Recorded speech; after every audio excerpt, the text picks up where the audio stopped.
Hey guys, Dr. Mike here today. Today we're going to be talking about self-discipline. Self-discipline comes from chapter 2 in my book, Becoming Employable. First thing we're going to do is we're going to start off by what actually is discipline? Discipline is doing the things that we don't feel like doing, even though they need to be done. There are two different ways in this world to live. A lot of people live based on their feelings. You probably know them. And then some people are based upon their logic. If you're based upon your feelings, you're only going to do things whenever you feel like doing them, which is very rarely. Most of the times, our feelings put us into a direction of where we'd be losing at everything we do because we're looking at feeling good in the moment. Those simple pleasures of having happiness in the moment are not long lasting. And when we get addicted to that feeling of the moment, we're going to start to get into some very destructive things, even if it's alcohol, drugs, TV, flipping through our phones all day long. Real discipline is doing the things, like I said, that we really don't want to do. What does discipline equal? Discipline equals freedom. You're saying, what does that mean? Freedom. How is working hard and going through painful things and forcing ourselves to do things equal freedom? Well, it equals in the end, discipline is a long-term thing. Freedom from disease, freedom from obesity, freedom from poverty, freedom from missed relationships, freedom from our jobs being taken from us because we're not showing up on time, freedom from all types of things in our health and our career and our relationships. So discipline is doing those things that we know we have to do, but we don't feel like doing them. What is the problem now? Why don't we just have discipline? Well, because we don't have personal excellence. Personal excellence in this world today, everybody is focused on groups, this group mentality of grouping everybody into certain things instead of being the individual. If we want to turn the business around, our schools around, our families around, the country around, we have to start thinking more from a personal excellence standpoint. How do I become personally excellent in everything that I do? Through discipline. When I do the things that I have to do and I get my health in order, I get my relationships in order, I get my career in order, I become like a shining star to people. What will happen is you will be like that example to show people of what is possible. But when you're fat and your career is mediocre and your relationships are blah, well, everybody tends to be stuck in that.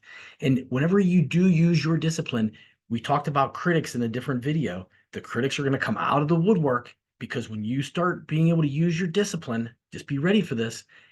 They are going to attack you because they are lazy and you're making them look bad and it makes them feel bad about themselves because they're acting on their feelings instead of logic. Because if they were logic focused, they would say, "Oh, he's doing this, he's getting these results, or she.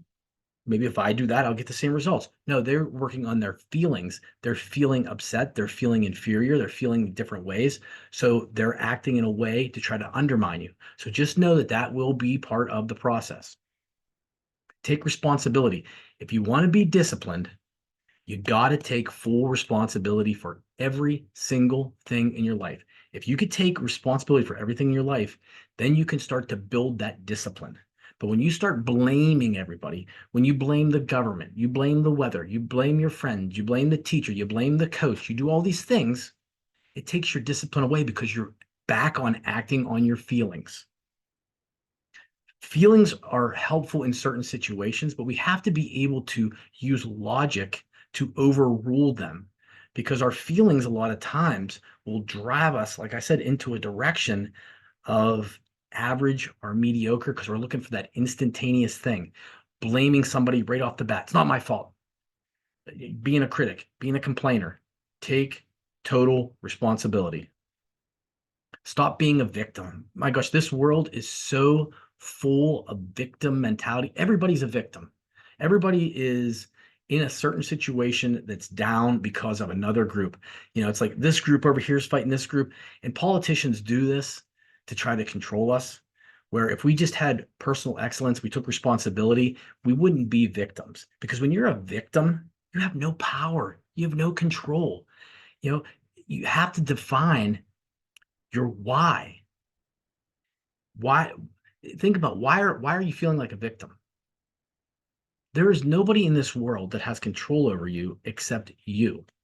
And the only people that may have control over you are people that you have allowed to have control over you. You have dictated that based on your feelings. You've allowed them. So I don't know, I'm a control freak type person, and you should be the same way about yourself. But whenever you start to feel like a victim, you give it all away. They have power over you. I never want people to have power over me, not over any aspect of my life. So the next one would be define your why. Reasons come first, answers come second. If you can have a big enough why, when I say why do you want to get in shape? Why do you want to be healthy? So I can maybe spend more quality time with my family. Maybe I could spend more time on this planet.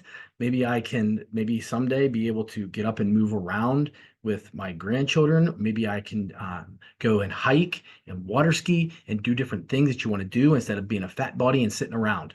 Why? Why? So whenever it comes to working out, I can think of those why factors. Whenever it's so hard and the feeling of stopping, then I can turn that around my why and use those feelings of how it will feel to be able to be out there hiking or water skiing or running or walking or spending time with people or just being alive. Same thing with your career. When it's time to study and you're in college, you're in high school, and it's why to do it? Well, because someday I'm going to have a career and I'm going to be able to make money. I'm going to be able to afford health insurance for my family. I'm going to be able to provide for them. I'll be able to provide for my kids' college. I'll be able to provide for food and for shelter and for vehicles and all those types of things that will take a massive amount of stress off of you. That's a massive why. The same thing with your relationships. Think about it. It's just spending time with people, being nice, doing things for people. Those whys will help get you through all of that, and the answers will come very easily if you first have a strong enough reason for doing something. Set goals. We've talked about this in the goal setting, and we'll talk about this in the SMART goals. You have to know what you want in your health to build that self-discipline. What do you want in your career? To build that discipline to get there. Your relationships. If we don't know what we want, we can't build the plan of discipline to get there. Stick to a morning routine. I talk about morning routine in the other discipline video. If you want to look back at that, I talk about exactly what my morning routine is. But the best way to build a disciplined life is to start by having a morning routine, by getting up at a certain time, say 5 o'clock, having a certain routine that you do every single day that is a non-negotiable. And it's hard. It's extremely hard. I said one of my self-disciplines is I do 10 sets of 100 push-ups every single morning. I have that done before 8 o'clock. I don't want to do it. If I used my feelings, I wouldn't do it. But logically, I tell myself, no, I have to. And just getting through that morning routine sets me up for the entire day, because there's nothing I'm going to really come across that's going to be harder than doing 1,000 push-ups in the morning. And once I can do that, everything else seems easy. So set that morning routine up. Put yourself in hard situations, because your discipline will become like a muscle. The more you use it, the stronger it's going to be. Because if you're not very disciplined and you don't do certain things, it's going to be weak. So whenever that piece of chocolate comes up, or that TV show, or staying out late and drinking, or not studying, those disciplines aren't going to be strong. So you have to put yourself into situations. Maybe go out to dinner sometime and don't get a certain food, even though it's sitting there, or a TV show's on in the room, and don't watch it. Go somewhere else. Or same thing with dinner, or staying up late, or sticking to something, even though that it's right there. Put yourself in situations. If it's public speaking, if it's getting up in front of the class, if it's answering questions, if it's getting something done early, put yourself in those situations that are very, very hard, that will help you build that muscle. Find a mentor. This is like one of the biggest things. Find a person who has been where you're at and is where you want to be. You don't want to look, you want to make sure that that person that's where you're at wasn't born into wealth, wasn't born with an amazing body, wasn't born with specific relationships, because they're not going to understand the struggle. Having low points in your life is actually the disguise of something that is so powerful for you. So if you've had setback moments, if you've had low moments, you've had areas when you're maybe right now you're fat, you're out of shape, your relationships suck, your career is going nowhere. That's perfect. Perfect, because now we have a starting point, because everything is going to bounce right off this. Now we're going to build those disciplines to be able to get us to that next level. Okay.